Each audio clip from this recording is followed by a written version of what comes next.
अस्सलामुअलैकुम स्टूडेंट्स, मैं हूं डॉक्टर मोहम्मद अशरफ। मैंने अपनी प्रीवियस वीडियोस में मल्टीवेरिएट अजम्पशंस को डिस्कस किया था।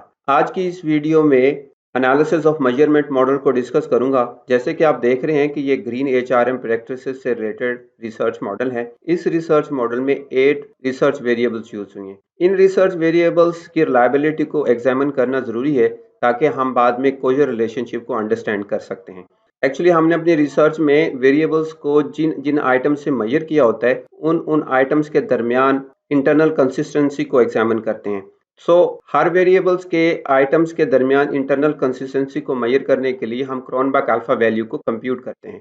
एसपीएसएस में क्रोनबेक अल्फा वैल्यू कैसे कंप्यूट करते हैं, मैं आपको इस रिसर्च मॉडल की 2 वेरिएबल्स की क्रोनबेक अल्फा वैल्यू कंप्यूट करके दिखाता हूं ताकि हमें अंडरस्टैंडिंग डेवलप हो जाए कि हम अपने रिसर्च वेरिएबल्स की क्रोनबेक अल्फा वैल्यू कैसे कंप्यूट कर सकते हैं। मैं एसपीएसएस में आता हूं। आप देख सकते हैं कि यहाँ पे मेरे रिसर्च मॉडल से रिलेटेड डाटा है। तो क्रोनबेक अल्फा वैल्यू कंप्यूट करने के लिए मैं एनालाइज में जाऊंगा और यहाँ पे मेरे पास स्केल में एक ऑप्शन है रिलायबिलिटी एनालिसिस का। मैं इस पर क्लिक करता हूँ तो मेरे पास यहाँ पे रिलायबिलिटी एनालिसिस का ये डायलॉग बॉक्स ओपन होता है। मैं क्योंकि अपने इस रिसर्च मॉडल्स के dependent variable organisation environmental performance की रिलायबिलिटी कंप्यूट करना चाह रहा हूँ। तो अब मैंने ये देखना है कि इस वेरिएबल्स को मेजर करने के लिए मैंने कितने आइटम्स यूज किए और उन आइटम्स के दरमियान internal consistency Cronbach alpha value से मैं एग्जामिन कर सकता हूँ। तो इसके लिए मुझे यहाँ पे देखना होगा कि कौन कौन से आइटम्स मैंने यूज किए हैं ऑर्गेनाइजेशनल एनवायरमेंटल परफॉर्मेंस को मेजर करने के लिए। सबसे पहले तो मुझे आइटम्स को फाइंड आउट करना होगा। आप देख सकते हैं यहाँ पे OEP1 से लेके OEP7 तक मैंने इन तमाम आइटम्स को सिलेक्ट करना है। इन आइटम्स को एक्चुअली मैंने अपने सर्वे में यूज किया था in order to measure organisational environmental performance.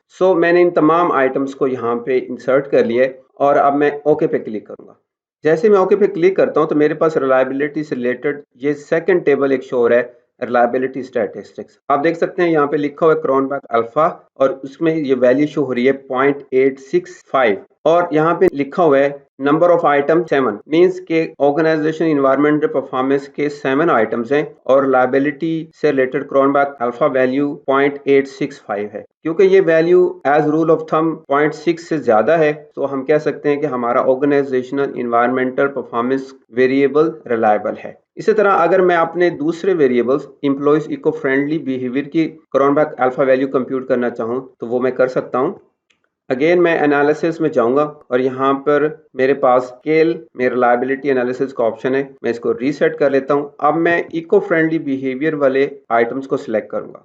आप देख सकते हैं यहाँ पे EEB1 से लेके EEB7 तक ये 7 आइटम्स मैंने यूज किए in order to measure employee eco friendly behaviour. मैं इन सबको सिलेक्ट कर लेता हूँ और फिर मैं ओके पे क्लिक करता हूँ। आप देख सकते हैं कि रिलायबिलिटी के इस टेबल में एम्प्लॉय इको फ्रेंडली बिहेवियर से related Cronbach alpha value show हो रही है। इसमें भी क्रोनबेक अल्फा वैल्यू 0.6 से ज्यादा है। जैसे कि आप देख सकते हैं कि क्रोनबेक अल्फा वैल्यू इज 0.69 और नंबर ऑफ आइटम 7 है। तो हम कह सकते हैं कि हमारा second variable employee eco friendly behaviour भी रिलायबल है। इसी तरह मैं अपने बाकी तमाम वेरिएबल्स की रिलायबिलिटी को कंप्यूट कर सकता हूं और एग्जामिन कर सकता हूं कि आया कि ये हमारे वेरिएबल्स रिलायबल हैं या नहीं। रिलायबिलिटी में एक पॉइंट को खास तौर पे जहन में रखें, अगर हमारी किसी भी वेरिएबल्स की आइटम्स की internal consistency value which is Cronbach alpha value 0.6 से लेस है तो हम कहते हैं कि ये हमारा वेरिएबल रिलायबल नहीं है। सम रिसर्चर्स भी कहते हैं कि 0.5 या उससे ज्यादा हो तो